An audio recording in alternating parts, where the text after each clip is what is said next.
crazy weekend. Manchester United, Liverpool postponed as protests carry on against the Glazer family. We have updates as Inter Milan win the Scudetto for the first time in 11 years. Plenty more to talk about as Ajax as well win the Dutch league and much, much more. Jimmy Conrad, Heath, Pearce, weekend recap begins right now. The NFL draft is over, but the analysis is just beginning. The Pick 6 NFL podcast will provide in-depth grades for what your favorite team did in the draft. The team will be breaking down picks 1 to 259 from all angles and even offering an early glimpse at the 2022 draft. Follow Pick 6 wherever you find this podcast. Hey everybody, welcome to Qué Golazo, our weekend recap here with Heath Pearce. Heath, how are you, sir? It's been a crazy day so far, but I personally am doing well. How are you? I'm good. And just to echo what you just said, crazy day indeed. Jimmy Conrad will join us, hopefully, maybe at some point. So just listen out for him. But we have Heath with us. And as Heath mentioned, a crazy weekend and a crazy Sunday. And we have to begin, of course, in the Premier League. We're going to talk about Inter Milan. Don't worry. We're going to talk about Ajax Women's Champions League. But we have to begin with this. Manchester United against Liverpool was meant to happen on this Sunday. It was a key game, not just for United and Liverpool, of course, as United looks to retain and stay in a Champions League spot, Liverpool to try and get in one. But obviously, if Liverpool were to beat Manchester United, then Man City would have won the Premier League title after their win against Crystal Palace. So everybody was ready for this game, Heath. And then something happened, which I knew would happen. A protest outside Old Trafford began to grow as the morning developed and the early afternoon developed in Manchester. And it became so big that they entered the stadium. They went inside Old Trafford. They were on the pitch. You saw camera footage of fans entering, obviously, areas where fans are not allowed.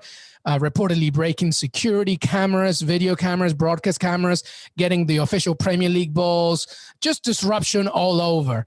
And, this began, it wasn't just 20 or 30 people, it was a lot of people.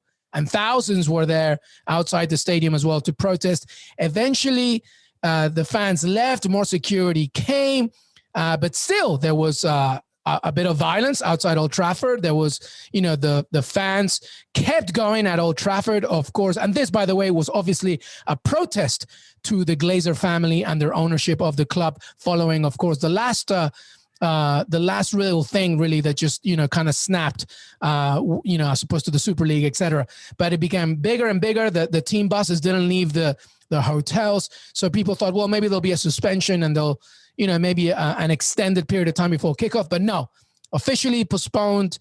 The announcement was made. So now as we tape, we have to wait to when this game will be played. But that's how basically this game developed. That's how everything developed. There's still, things going on outside of the stadium. And obviously this is the biggest piece of news, not just because of the game being canceled, but just once again, Heath, a voice, a collective voice of Manchester United fans saying, we're done with the Glazers. We're done.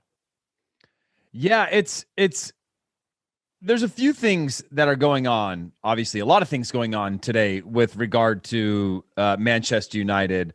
And I want to start by saying this is like most situations where you have a few bad apples that, there were more that broke the rules, right? There's a very sort of herd mentality of like, oh, we got in through the gate, let's go, and onto the field. And even at that point, there was, they're talking about this being criminal offenses and stuff like that.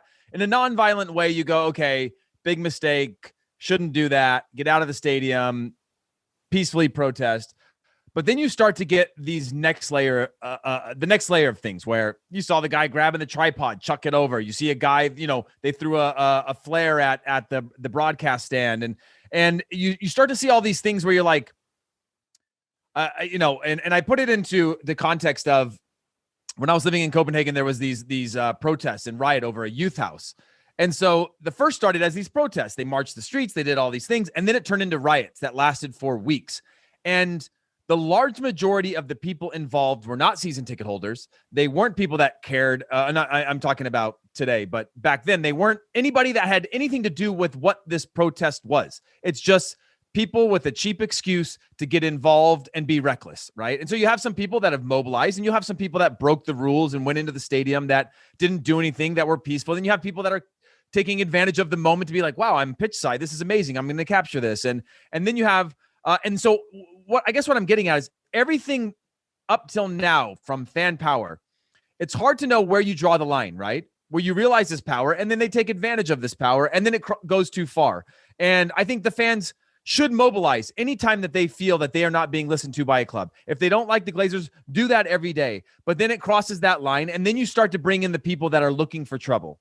And that's where I start to have the issue, is that in all these fans that wanted to get together in Manchester, you start to have these people that are climbing up, doing all these things, and those people are going to be banned for life. And that makes me think those people never cared in the first place.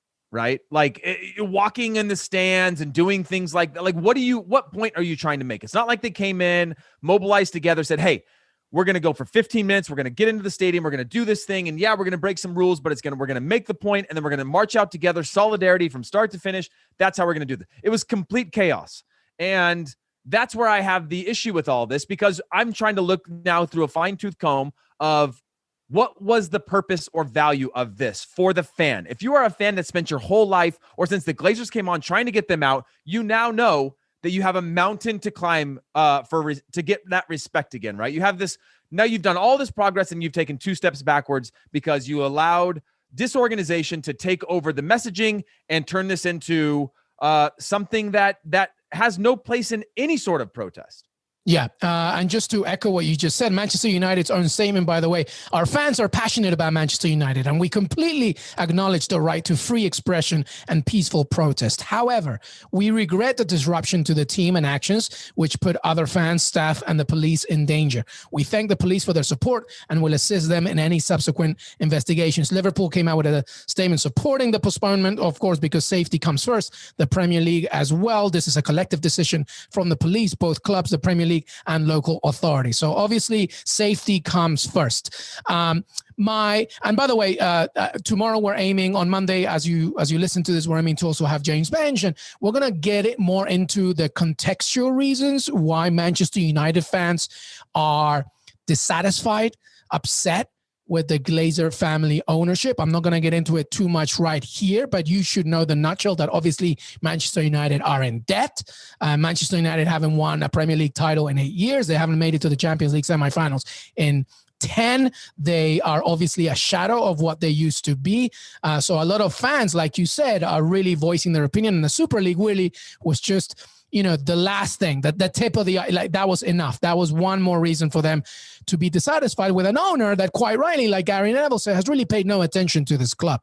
They really don't, that's why they basically gave the keys to Ed Woodward, etc. That's on the other side is what you just said, Heath, which is there's a difference between the right to free speech and the right to protest. And clearly an area where fans were dissatisfied, but also an area where people just wanted to cause a riot. So you have two pieces. And unfortunately, that side of things got in the way of the biggest part, right? We welcome Jimmy Conrad to the show, and we're obviously beginning with Manchester United and Liverpool. Jimmy Conrad, how are you, my friend?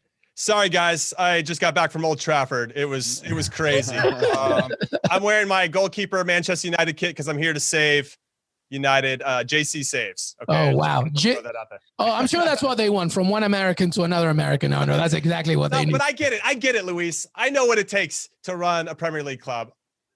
Well, I can't wait to see what this mission statement's gonna read like. But Jimmy, obviously we begin with Manchester United. Liverpool. Heath shared his thoughts. I've just given a little bit of lay of the land, of course. What are your initial reactions to this? So it feels, having been around the world, having the amazing opportunity to travel throughout my life, it feels very South American in some ways. Because when I go down to South America, when they're pissed about something, they take to the streets, man, and they protest. And it's never, though, there's never any reason to incite violence. They're not looking to be violent. They're just looking to have their voices be heard. And so this maybe crossed that line. It felt a little bit U.S. Capitol-esque in some ways, where people are taking advantage of the opportunity, but there definitely was a bubbling up, I think, from the fans. and they're taking advantage of the Super League talk, which really got all the fans together as one, combined to say the Super League is a joke. And now this was their time. And this was a big game to get their voices heard. Do I think it's going to change anything? I don't think it's going to change anything. I think the Glazers will come out and they'll do their obligatory stuff, and they'll make sure they try to create better communication with the fans to try to placate everybody, but they're not going to change anything. It's not going to change. But I appreciate that the United fans are trying to be heard, and maybe it'll change something substantial in terms of communication, and maybe that'll be enough. I don't know. I'm sad I missed out on what you guys' thoughts were. No, I mean, it's pretty similar to that. You bring the good point about the South American perspective. As a South American, somebody that was born and raised, somebody that grew up during a very tumultuous time in Peru, and obviously seeing, the only difference is that there's a little bit more sort of ownership from a club, from a fan perspective on the respective clubs, right? I'm thinking specifically about Peru and others. Obviously, it's not as big as Germany and stuff. Here, it's a clear discontent with a billionaire owner who really has given zero bleeps to the club and given it to Ed Woodward. However, I do emphasize Heath's point again, and Heath, I'll bring it to you, which is like, it got lost a little bit because clearly there were just people out there that just wanted to cause some havoc. You know what I mean? What do you think of what Jimmy just said? Yeah, to sort of restate that point on what Jimmy said, I fully agree. But when you mobilize, you truly have to be united, right? I think they no pun intended. No pun intended. Yeah, they use the Super League thing to bring people together, right? And that's when you need leadership within your fan base. That's when you need leadership in the same way that you have capos, in the same way that you have a board of these supporter groups that come together and say, hey, this is not. I did a documentary down in Colombia with Los del Sur, with Atlético Nacional before the Recopa final, and the head of their group got together the night before and said, "There's going to be no violence tomorrow. We're going to go crazy." Right? It was against Chapecoense, and obviously there was a lot of emotional things to it. But we sat in on it, and there was hundreds of fans that came to this thing the night before the match, and they said, "There's going to be no violence. We're going to listen. We're going to follow security. We're going to go crazy. We're going to party. It's going to be insane, but there's going to be none of that." And again, that's around the final, but it was still it still opened my eyes to the fact that there was a leadership and a single point of saying, you are part of this. You represent this. You represent the crest. You represent the supporters. You represent me as a father, as a person of this community and our reputations. And that, as soon as they went into this thing, everyone just went off. People went to social media. People started climbing in things. Somebody got into a locker room, and everybody had their own agenda, which again loses the whole power of being united as a fan base in general. So all the progress made, it just seems to be lost in translation, where now it was like, oh, it was about violence or a few bad apples or all these types of things, instead of it being like, no, we are united in this protest of the Glazers, of the way Man United's being run, and we will do what it takes to see change within reason. Yeah. No, I would just say that when I'm now thinking about the compare and contrast to Arsenal fans, and to Heath's point, if Arsenal fans, when they had their protests outside the Emirates, had gone into the field and started to, take pictures of them doing, or videos of them doing bicycle kicks or whatever they're trying on the pitch, you do lose the message, because then it becomes about that, which becomes a little bit more comical, and it loses its value. I felt the Arsenal one was very serious. You could feel that it really mattered to them and they want change. But when you start to get into this area where it gets more about opportunism and I get to run on the same field as that, which I honestly, if I was a 16, 17-year-old kid and I kind of got caught up in the fervor of it and I had a chance to go run on the pitch and dribble around or act like a goof or whatever, I might have done it at 17. And I think, because that would have been probably pretty cool at that time. But I think to Heath's point, it does lose some of the messaging. I did do some research because I was kind of curious about the Glazers stuff. And I remember their buyout being really interesting at the time.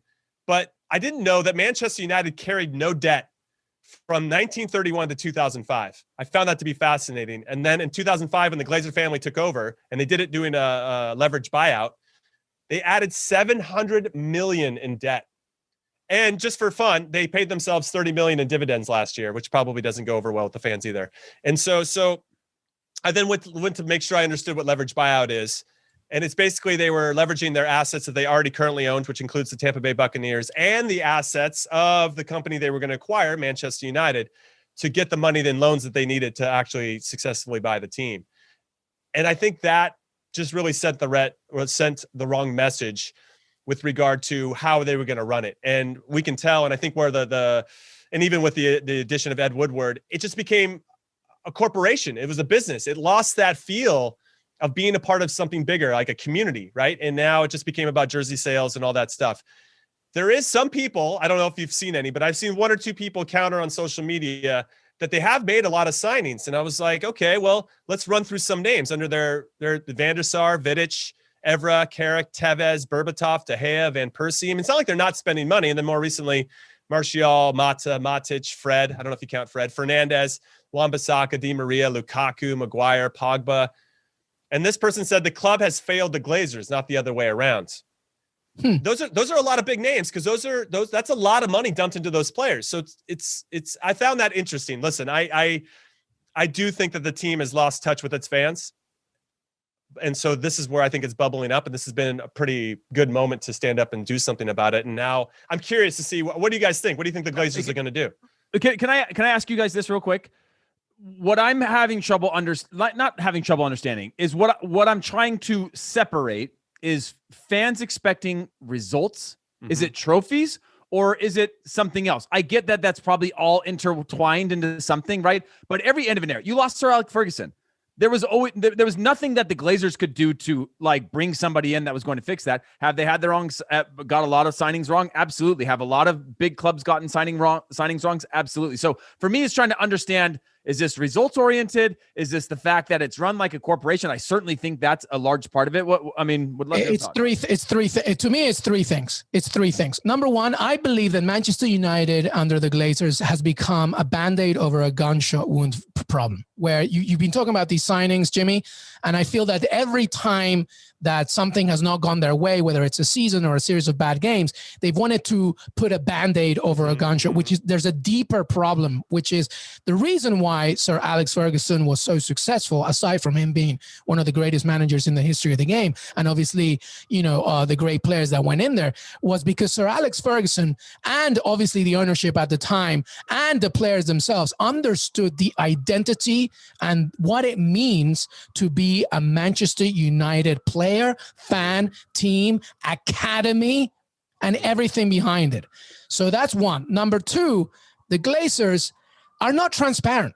There's no communication. There's no understanding. There's no message. Everything was sort of funneled into an Ed Woodward saying, this is what we need to do. Oh, quickly, we need a Pogba. Oh, we need Jose Mourinho. Oh, maybe David. You know what I mean? So that's the issue. So I feel that, yes, they have been victims of the fact of what you just said, Heath, that you had to follow on after who is one of the most legendary managers ever.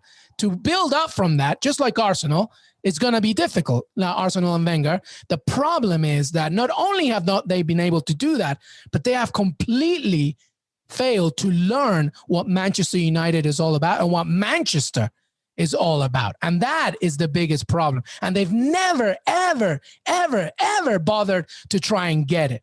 Ever. And like you said, Jimmy, it's really become a sort of Manchester United, the brand, as opposed to Manchester United, the club.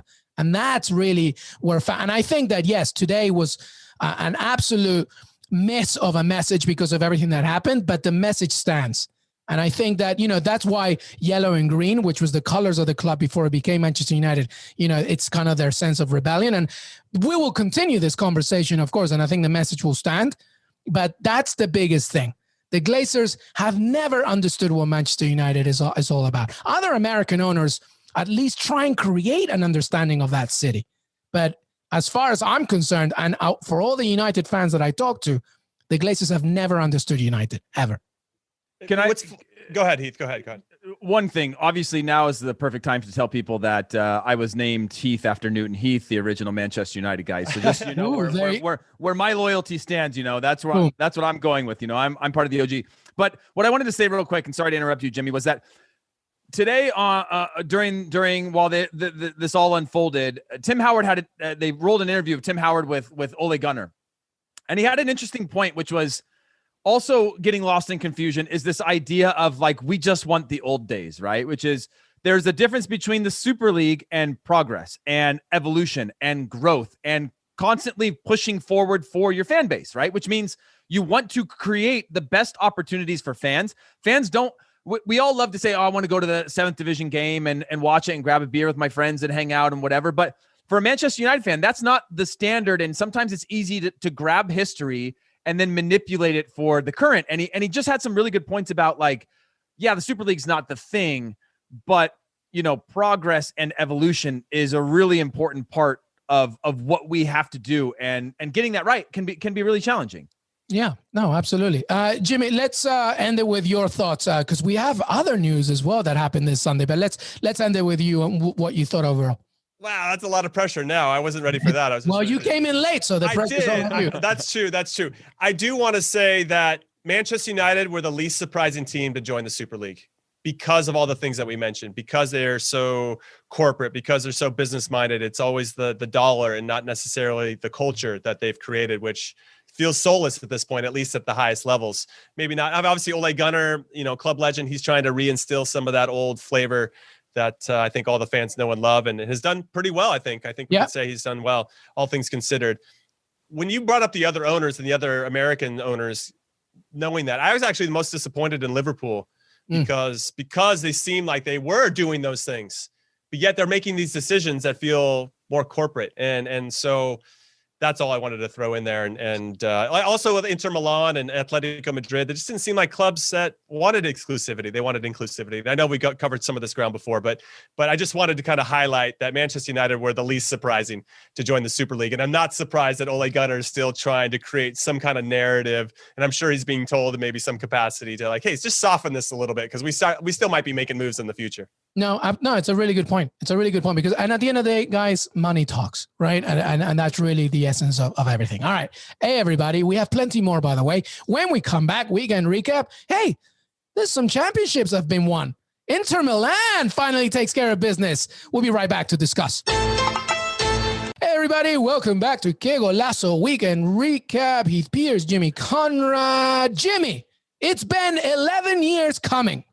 Juventus, no more, but Inter Milan clinch their first Serie A title in over a decade after Atalanta failed to beat Sassuolo. It was pretty dramatic because Luis Muriel could have done it with a penalty at the end, both playing with 10 men at the end, but Luis Muriel misses the penalty. That means that Inter Milan secure the Scudetto. Absolutely incredible for Inter fans. Jimmy, tell me, what do you think? Well, I'm thrilled for them and Antonio Conte. I really feel like their season turned when they got knocked out of the Champions League. And not just knocked out of the Champions League, they didn't even get third in their group to qualify for the Europa League. They just got knocked out completely.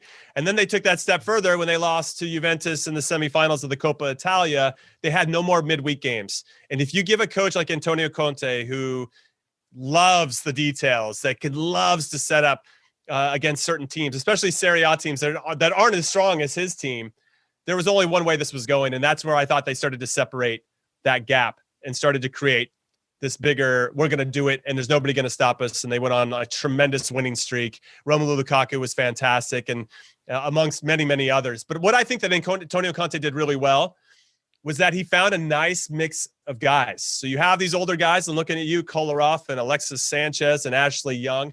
And he had these younger guys that they developed themselves, and Bastoni, the center back, and Barella, who's one of the best young midfielders in the world.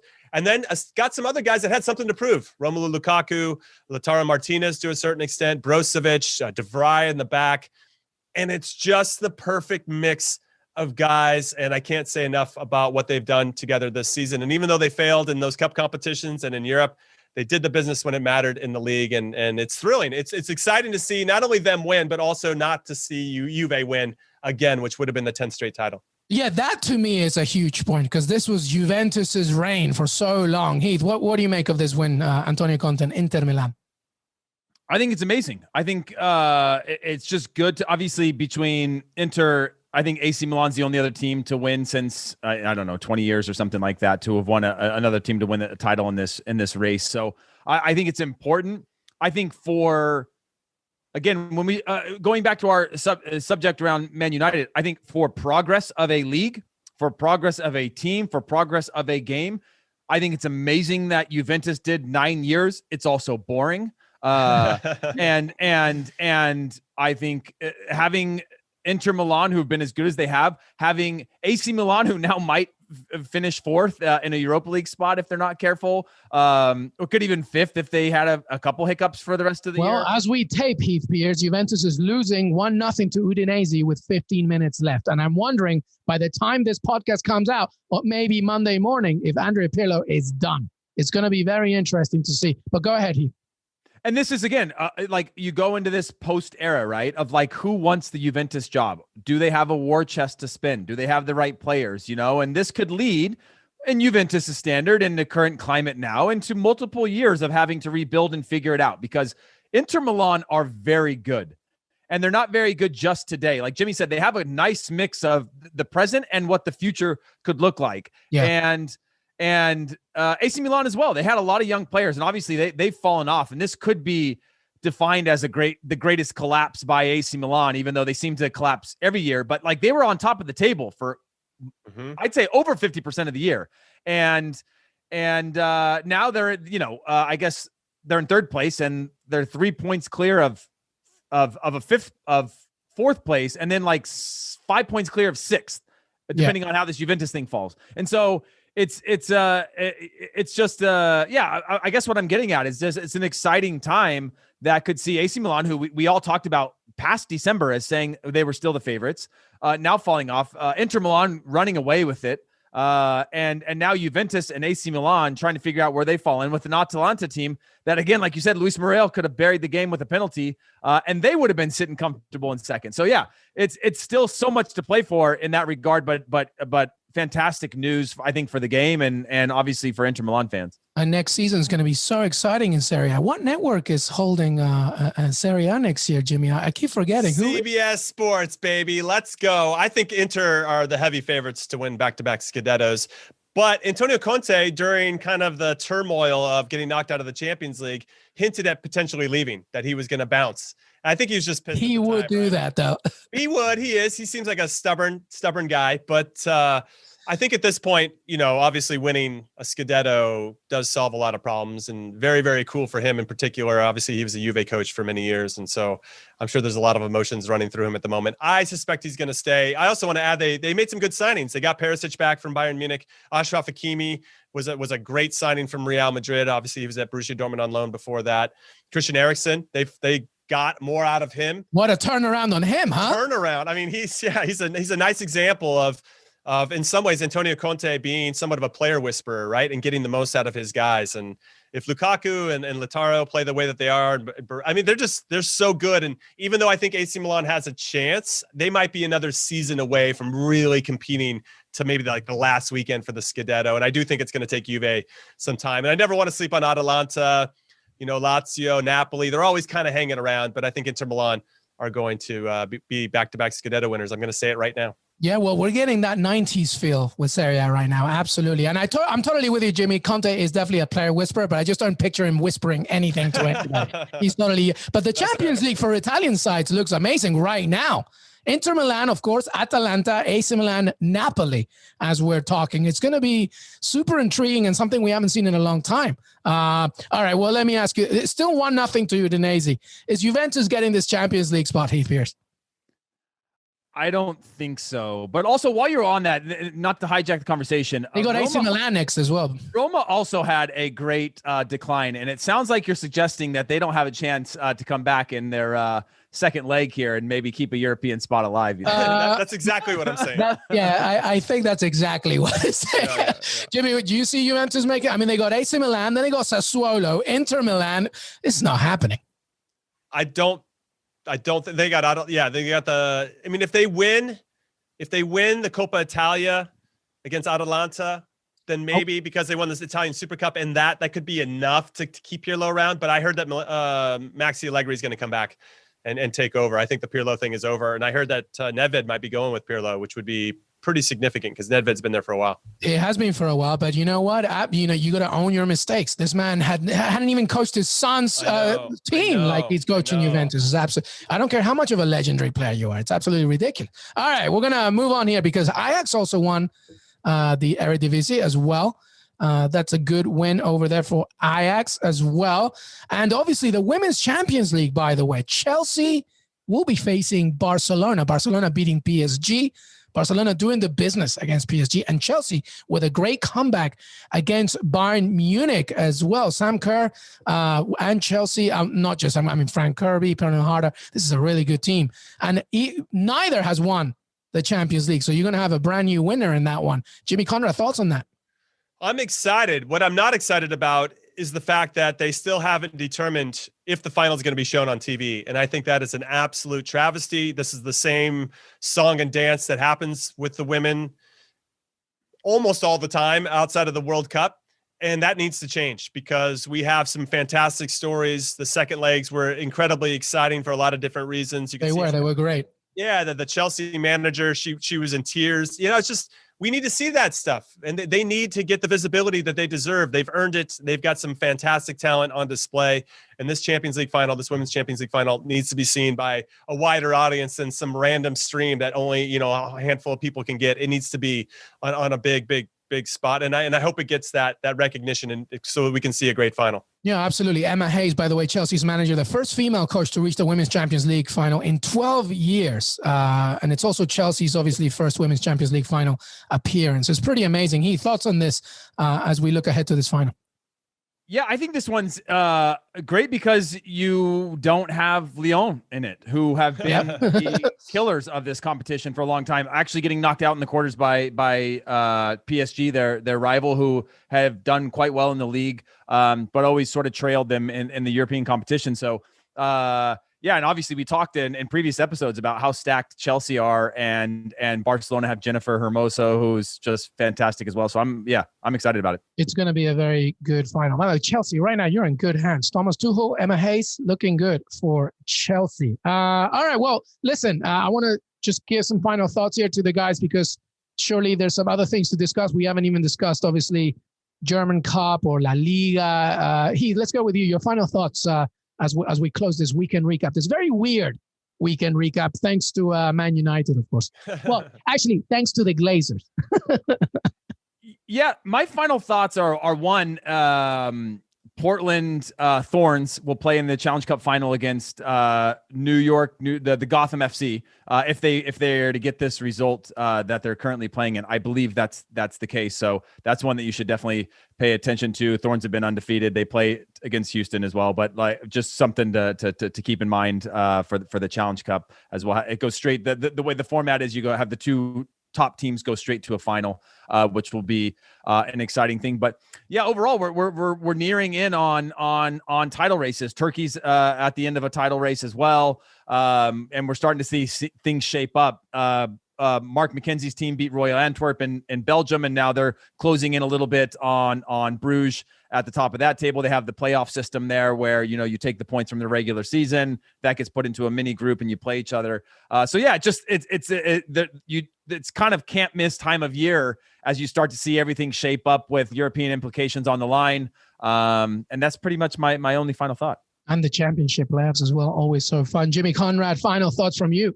Oh man, there is a lot to talk about. I'll just shout out to Borussia Dortmund and RB Leipzig for getting into the DFB Pokal final.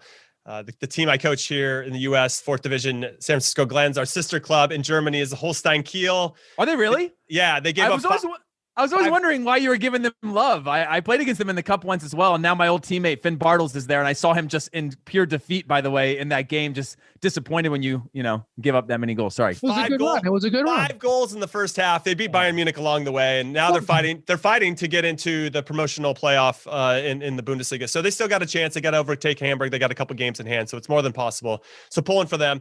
RB Leipzig obviously trying to win their first major trophy and to go out with a bang with Julian Nagelsmann as their manager before Jesse Marsch comes in. So excited to see that final. That RB Leipzig Borussia Dortmund final should be ridiculous. I do want to give a couple MLS shout outs. One is Josh Wolf, my former teammate and roommate with the national team. He's now the coach of the Austin FC. He went into Minnesota and got another win. They've got 2 wins out of the last. They're killing it. It's so cool to see, and I'm so excited. His top assistant was the guy I sat next to, Davey Arnaud. I'm like a proud dad over here. Even the Jesse Marsch news made me a proud dad. This makes me a proud dad. And speaking of proud dads, one of my other teammates, Scott Seeley, his son, Dante Seeley, came through the FC Dallas Academy. He scored his first ever goal for FC Dallas last night against the Timbers. And if you guys can go see, it gives me goosebumps thinking about it. I've never seen, well, I have seen it, but it's been a long time since I've seen a team so happy for one particular player to score, and everybody is just, you can see how thrilled everybody is at FC. It's so cool. If you guys want to go see a highlight, go find that one. Dante Seeley. He was a baby when Scott Seeley was my teammate in Kansas City. So to see him as a grown-ass man scoring goals makes me feel really old. I'm just going to say it. Yeah, we're really, really old. I know. So that's all. Hey, I just wanted to give some love for some MLS love. Luis, can I say one more thing? I'm not done with my closing thoughts now that we went down the rabbit trail. Of course you're not. Hey, listen, real quick. Barcelona had it all to play for and blew it against Granada, and now the title race is no longer in their hands, that's which right. I want. I know that happened before the weekend, but I think that's absolutely an absolute travesty with the form that they've had, and the fact that Atletico Madrid have given up as many points as they've had. They gave it up, they put it into somebody else's hands, and now it's back in their hands, which is pretty bizarre and something. Wait! I'm not finished with my thoughts either, Luis. So Atletico Madrid, they gave up a penalty late to Elche. They're up 1-0. Llorente got a goal. He came off his line. Jan Oblak came off of his line, and the guy missed it wide, and they didn't retake it. Yep. And absolutely insane. I think that's a little sketchy. Real Madrid also won 2-0 against Osasuna, and so everything's again way tight at the top. It's unbelievable. Liga, as they say, Liga. And then my final two thoughts are Dortmund are actually probably going to make a Champions League spot if Eintracht Frankfurt don't win out, they'll probably fall out into a Europa League spot. But I think they're guaranteed at least Europa League spot. So good on Eintracht Frankfurt. And then my final shout out for MLS is Cade Cowell, 17 years old. Oh, what a goal, huh? Grew up in my hometown, which is like, I've been waiting for this, like who's going, not a lot of players are coming out of that area yet. And that goal was great from Cade. And so 17 years old, 2 goals, 2 assists to start the year. Was one of the guys when the rumor came out that 3 players were being watched by Barcelona. He was one of them. Fantastic goal. Beat a guy for pace around the corner. You're talking about Caden Clark, potentially from New York Red Bulls that hit a banger. But Cade Cowell rounded the corner on a defender, started behind him, and slotted it home. And it's just been really fantastic. 17-year-old. Very Lukaku of him. Oh, listen. I'm not finished yet because Lille and PSG both won. Which means that puts the pressure on Monaco and Lyon, who kick off a little bit after we're done finishing this podcast. So keep your eyes on that because that title race in France is kicking off as well. That's true. My only shout out is to Anwar El Ghazi. Thank you, Anwar El Ghazi, for beating it. He ruined our parlay, though. He ruined our 10-team parlay. I told you not to bet against Villa, Jimmy Conrad. No Jack Grealish, Louis. Oh, my God. Well, as we speak, I believe Udinese is still beating Juventus, so keep on track of that. But Jimmy Conrad, thank you, brother. Thank you, guys. Always a pleasure. Thank you, HP. Thanks for having me, and I look forward to watching Weston McKennie in the Europa League next year. Too soon. Hey, everybody. I want to thank Jimmy Conrad and Heath Pearce for joining me today. Don't forget to follow us on Twitter, Qué Golazo Pod. Follow us on Apple Podcasts, Spotify, Stitcher. We're also on CBSSports.com. We're on YouTube. We have plenty more to come for this week as we conclude the Champions League semifinal second leg and much, much more. Have a great end to your weekend.